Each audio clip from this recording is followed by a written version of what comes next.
Yo, what's up, man? Hector here with StrongestTech.com. In this video, we're going to be breaking down the 5 common mistakes that you're making with the Turkish Getup, or just also known as the Getup. So this is going to be rounding out the first 6 core kettlebell exercises and rounding out that first round of the common kettlebell mistakes series. So the Getup, very popular exercise now. It's great for mobility, flexibility, stability, strength, and even a little bit of muscle building if you're keeping yourself under tension for any amount of time.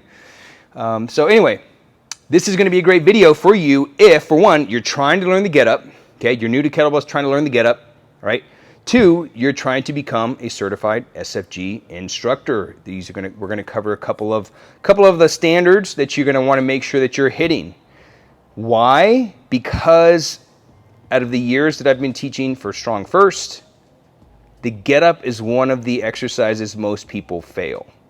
All right, and because it's more technical than anything else. It's not because they don't have the strength. I mean, sometimes it is. It's not because they don't have the mobility. Sometimes it is. It's not because they have the stability. Sometimes it is. But more often than not, it's more of a technical issue, more of a motor control and control issue. So we're going to be knocking out those 5 common mistakes. All right, let's get started. All right, so let's go ahead and dive right in. All right, so we're going to be covering the 5 mistakes that you're making with the Getup. And as we've done with many of the other exercises in the common kettlebell mistake series, that is the setup. The setup will pull you out of alignment throughout the whole entire Getup. And while there's no reason to be out of position, we don't want to have to be making too many corrections. Okay, so one of the biggest mistakes here is the initial roll to elbow. That gets everybody. So let me make sure I'm in the right spot here. This gets everybody. A lot of times as we roll to the elbow, this arm, the non-working arm, because you can have your kettlebell here, right? The non-working arm is the one that we want to make sure we have in the right spot. Everybody's different body sizes, so I've got a couple of different setups for you. A lot of times what will happen is people will move this arm too far out, and then roll up here. So now I'm spread really far apart. Because if I sit up from here, you see, like I'm going to show you, I'm spread really far. So now if I sit back, you can see how spread apart I am, right? And 2, if I move this arm out too far, and then I come up here, all right, I don't know if you can see from that angle, if you took a rod and you went right down my shoulder, there's nothing stabilizing underneath my underpit. Okay, this elbow should be aligned underneath my underpit. All right, so a couple of different recommendations here. So as you're setting up, okay, we want to get into what's called like the starfish position or the anatomical position. Okay, so anatomical position, right? We've all seen the anatomy guy, right? Spread out like this. So if I'm going to be having the kettlebell in my left arm, I want my left knee up, left arm up, okay? And my foot is aligned to like my butt cheek, okay? I'm not here in the middle, and it's not cranked out way back here to help me with the drive. No, it's just bring it to your butt, put the foot down, okay? Now, a couple of different setups here that I like to use. Option 1 is the non-working hand. Put it on your hip, just like this. Okay? Put it on your hip, and then put that elbow on the ground. Because now from here, as you put this elbow, like once you plant, and then you put your elbow down, this is where the hand needs to go.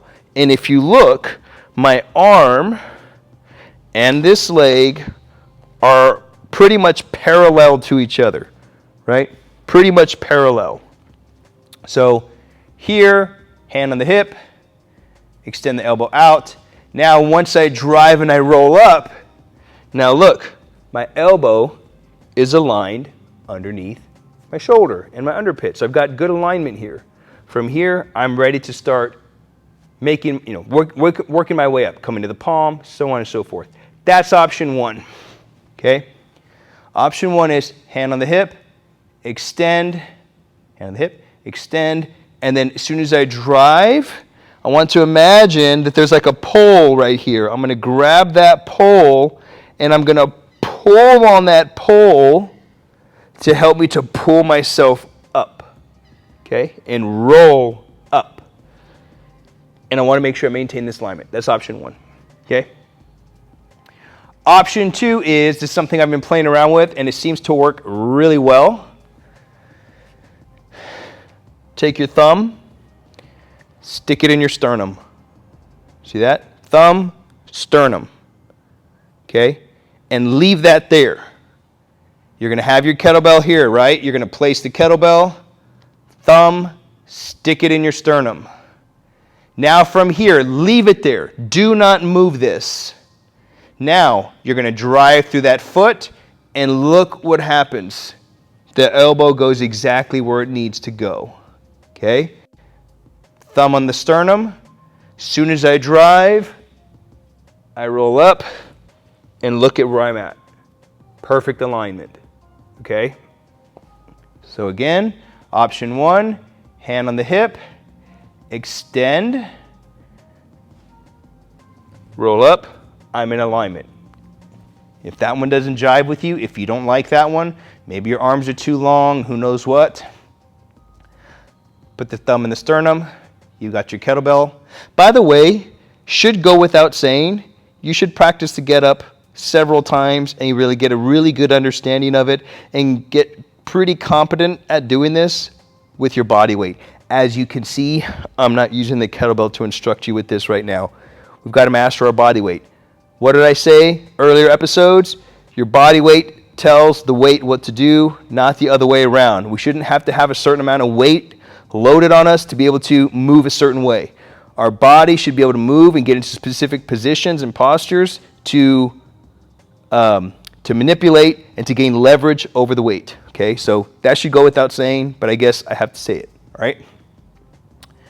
Thumb on the sternum, drive through the foot, and this elbow just goes where it needs to go. I put my body in the position. From there, the weight and the load will go where it needs to go. Okay, so that's mistake number one, is not taking time in that setup, just kind of grabbing the bell, coming here, bringing the arm out too far, coming in, and then having to make adjustments as you're going. We want to align our body into the right position and then start moving. All right? So that's mistake number one. Mistake number two is once we get up to this tall sit position is missing the sweep. What do I mean by that? So as we begin to sweep this leg in, we stop shallow. Okay? We stop shallow and then we try to it gets kind of weird. We miss the sweep. So as soon as we come here, we're like, oh shoot, I didn't sweep back far enough. So let me like roll forward and come up. We don't want to do that.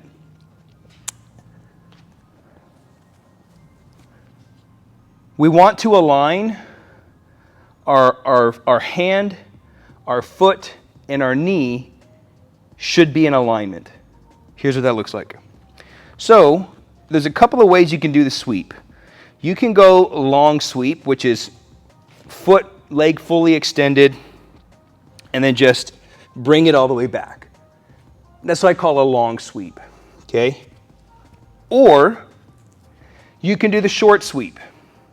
The short sweep is you're here, and then all you got to do is tuck your foot into your butt.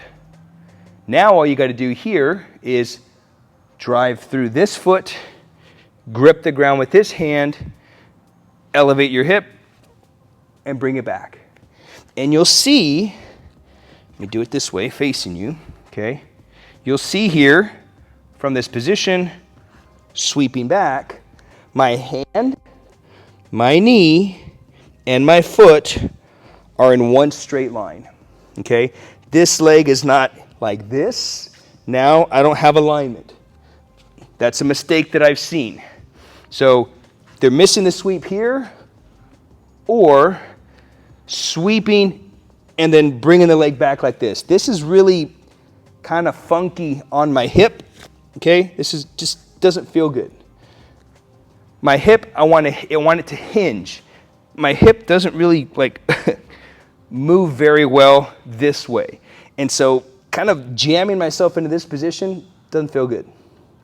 So we want alignment with our hand, our knee, and our foot all in one alignment there, okay? Because then from there, we're going to start working our way up and getting up to the top, okay? So that's mistake number 2, is once we've rolled up, we miss that sweep. Either we don't sweep far back enough because maybe you got really long legs and that long sweep just isn't working for you. So you got to shorten that sweep up. Maybe you need to bring your heel to your butt, and that shortens that sweep back. And since you're doing this body weight, make sure that you have the alignment of your hand, your knee, and your foot. In time, as your proprioception increases and improves, your body awareness, you're not going to have to look down anymore. You'll just know that you're in the right spot, okay? So that's mistake number 2, is missing the sweep. Mistake number 3 is not getting underneath the kettlebell. What do I mean by that? So now that we're here in the sweep, we're here, right? We just swept back, we're in this position, we've got the bell. Now, from here, mistake is people will try to like windmill out of that position, right? And on the way down, they'll like drop down here. So it's just like really big windmill. Even though it's called the half kneeling windmill, we want to gain as much leverage. Again, my body should dictate the load. By getting into specific positions, postures, I'll gain the most leverage over the weight. So from here, I want to get the majority of my weight. So imagine the kettlebell. I want to get the majority of my weight underneath this bell. So how do I do that? I hinge, which is why we want alignment here, hand, knee, and foot, is because I can hip hinge now. If I'm in alignment there, I know I can hip hinge. So from here, I'm going to shift my weight back this way. And I'm going to get the majority of my weight underneath the bell. Why should you care about that? If I'm here and I decide to windmill, if I lose this hand at all, this hand slips, something happens, I'm crashing. I'm crashing this way, I'm crashing forward, ain't gonna end well. Once I'm here, as I shift my weight back underneath the bell, my hips are all supported by this leg here. So I actually no longer need this arm anymore. You see? So I don't have to worry. I've got really good support here. So now I can get underneath the bell and then bring my hip up. All right? So I'm doing the other side.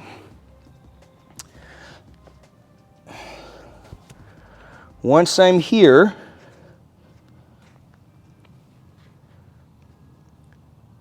I'm not going to try to windmill out of this. Imagine trying to do that with a 48 kilo bell or something that is a significant load for you. Good luck, right? Not going to be very efficient. So if I try to windmill out of this, it ain't going to be good. So I need to shift my body weight and get underneath the load. See, my whole body's underneath the load. Now I can come up and then I proceed to my lunging posture, all right? So the mistake is just trying to get up from this position. We don't want to windmill out of that position. We want to shift and get our body underneath the weight. This gives us complete leverage over the bell, and then I work my way here. And now I've got full control.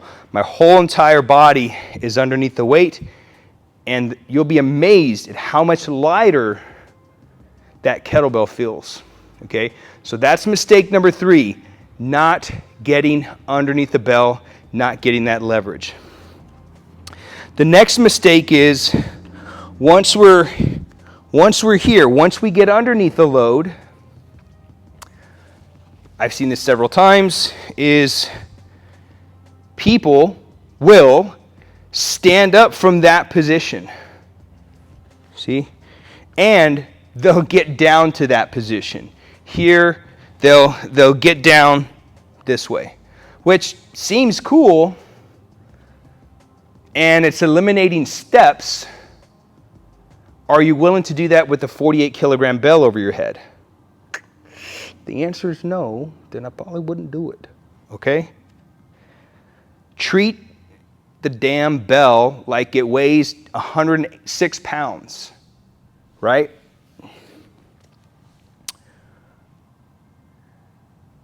I had a brain fart. Okay, I'm back. Once we're here, we're not aligned, we're not getting our legs on railroad tracks. Okay? So from here, you're not stepping up from that position.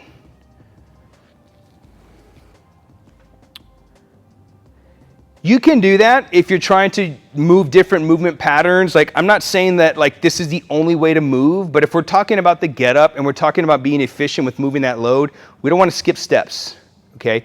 But if we want to learn how to like move in like different like patterns, hey man, if you're doing a body weight, like go for it, right? But if we're talking about the context of the get up and we want to make sure that we're in the right alignment, we want to be as efficient as we can because we're trying to move, a significant load, we don't want to skip steps.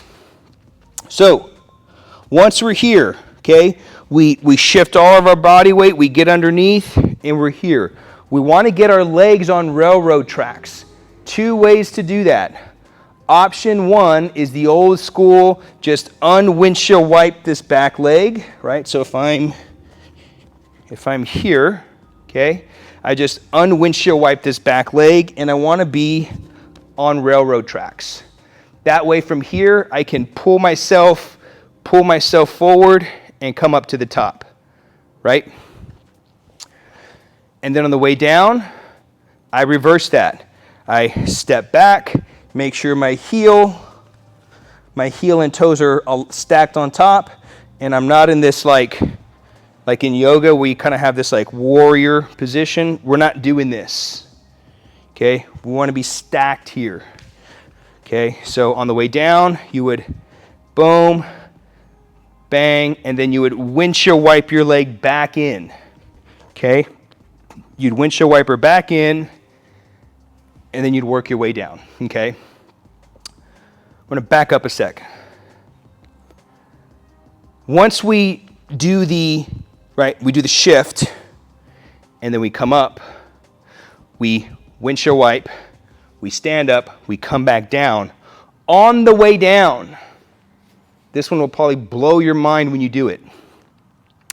On your way down, guess what I'm not doing? I'm not looking for the floor to come down for the get up. No. What am I doing? Getting my body back underneath the bell. It gives me leverage, but guess what else it does?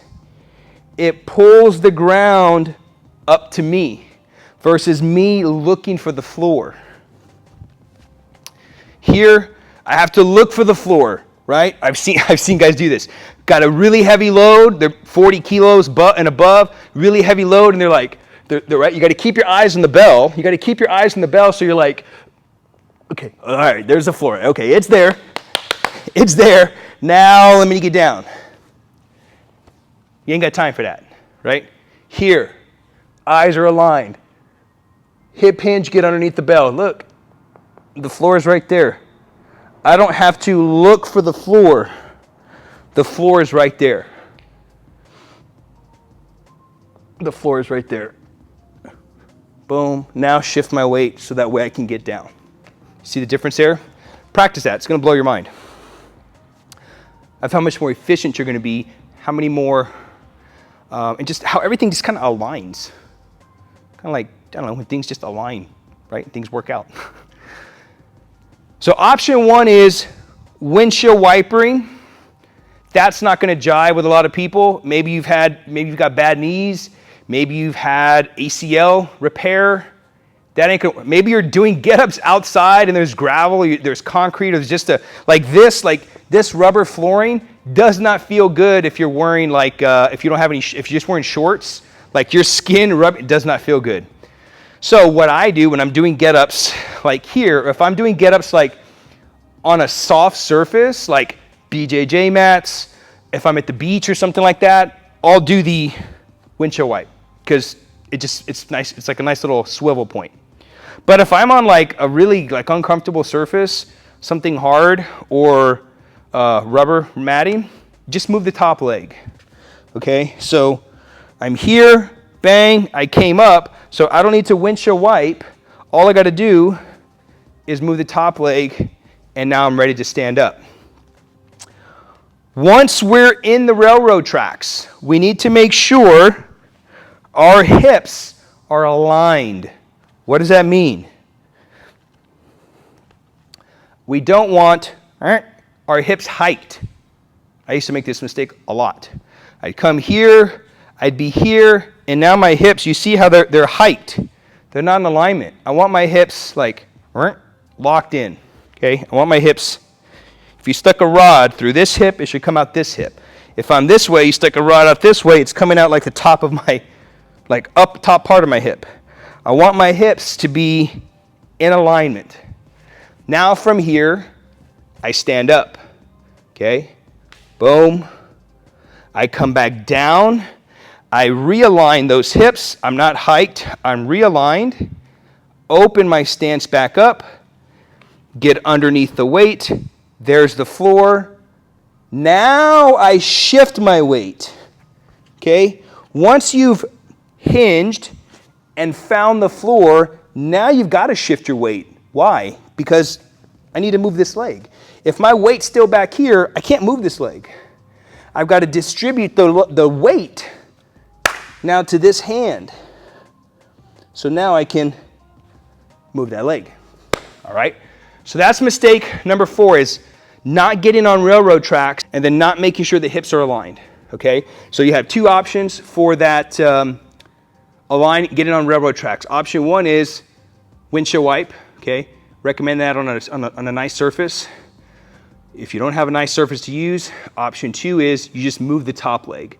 And so you start kind of doing these 90-degree angle get-ups, and those are fine, okay? Mistake number 5 is not giving yourself enough room on the way down. So once we've stood up, a lot of times guys will not give themselves enough room stepping back. So it's just really shallow position. And what happens is, if you come down from this position, it elevates this heel. And if you're trying to become an SFG instructor, that will fail you. Not keeping that heel planted. Okay? We want to give ourselves room.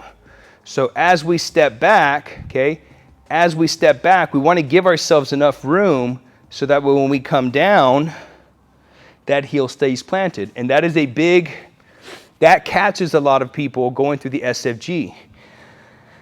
The heel needs to stay planted as you're transitioning, okay? So let's say as I'm sweeping, this heel needs to stay planted. If I start sweeping through and my heel comes up, that's a fail, okay? If I get here and then I shift, I get on my railroad tracks, and then I'm going to start to lunge up. If this heel elevates, that's a fail. If I come down and it elevates because I didn't give myself room, that's a fail. So that's something that you want to be very mindful of. Give yourself that space, okay? So missing the sweep, not getting underneath the belt, that's not a standard, but missing that sweep and that leg is just not in the right spot, not getting in the railroad tracks, not giving yourself enough room will pull you out of position. Okay, so that's mistake number 5, is not giving yourself enough room. Make sure you step back, give yourself that room, so that way you can have an effective get-up. All right, so I'm gonna run through a get-up so you can see what all that looks like now from the setup all the way to standing, okay? So let me see how I wanna do this.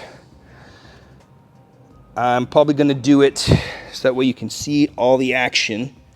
I'm gonna do it from this side. Here, yeah, so you'll be able to see everything from this side, all right? So, let's do it.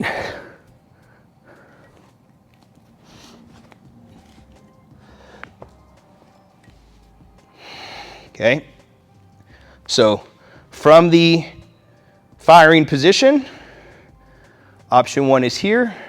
But lately, I've been really liking this sternum thing.